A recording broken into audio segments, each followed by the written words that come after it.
So we have different export options in FL Studio. You can export your song as the most pleasurable file type, which is the WAV file type, as listeners can actually listen to your piece. MIDI is not listenable or really enjoyable unless you're a composer, then you love listening to MIDIs. But most people, most of the population, do not enjoy listening to MIDIs. You have the MIDI file. You have the ability to also convert some of your piano, double bass, violin, trumpet, what have you, sections or samples into sheet music. That's an interesting concept. And then you also have the ability to export your entire project into an FLP, archive, or zip file. Let's go over the easiest way first, which is export, WAV file, and then you just save it to your location. Let's just save it here. You have different options to save. You can do the MP3 if you want to, but it tells you exactly how many bars in the music, 1 minute and 30 seconds, how much disk space it takes up. You can go full mode, or you can save the pattern. That's up to you, and then you can just start. Now, ideally, when you're doing compositions, you should render when you don't have a lot of different applications running on your PC or Mac or what have you. It's best to render when your machine is essentially free. All right, so that's one option. The other option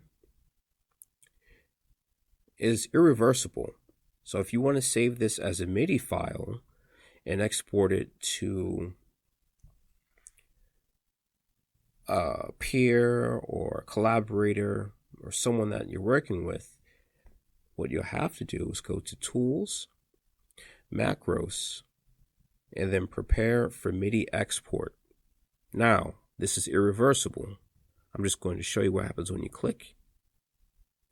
Now that is going to say, all of the channels are about to be turned into MIDI out channels in order to allow output to a MIDI file. Once you hit this, there's no going back. I mean, there is, it's just more of a pain to redo all your channel imports again. This is not recommended unless you make a backup file. So if you can say A Song of Ice and Fire mixing elements - MIDI, save it, and then we can export that to a MIDI. So actually, let's do that. Okay, I'm going to just save this as MIDI,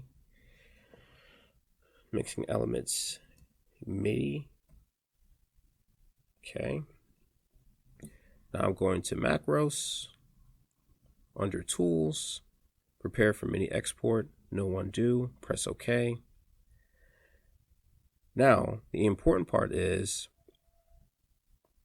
you have to know your channels, or note your channels. But luckily, we label everything. So we just add in our basic MIDI functions. So we have a double bass. Let's see if there's a bass here. We have cello, contrabass. Okay, we can go with, let's just go with contrabass. Okay. And then we have violin solo. Then we can just put violin. And then after that, we have our piano. Okay, so now we're ready to send this to MIDI, or export this entire project to MIDI. Now we export. And it says MIDI. Okay, boom, save, start. The rendering time obviously is very quick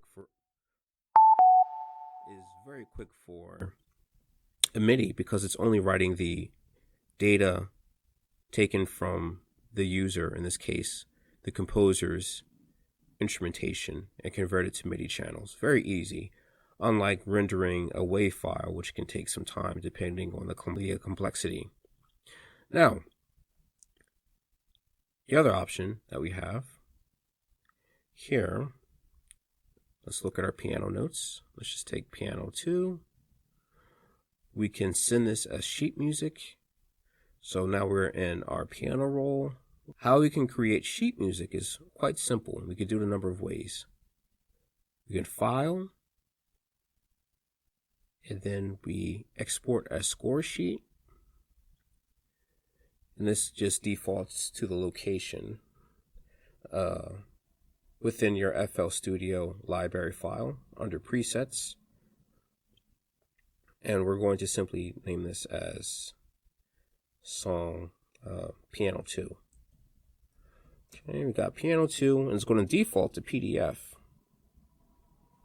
MIDI file, or FL Studio score file.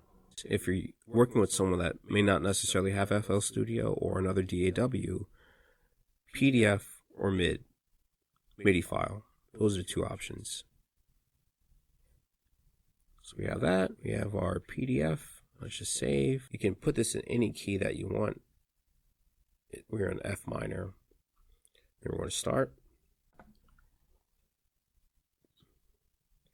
Now import.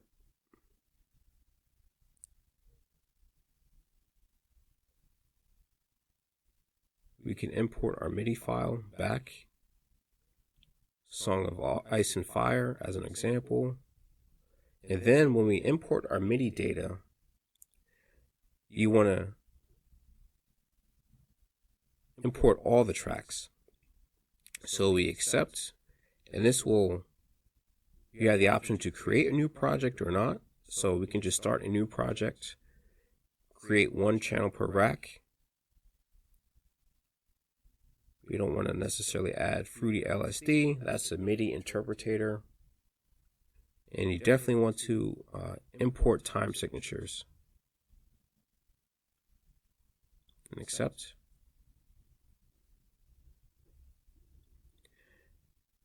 And if we look at our pattern, MIDI, everything is imported onto one track.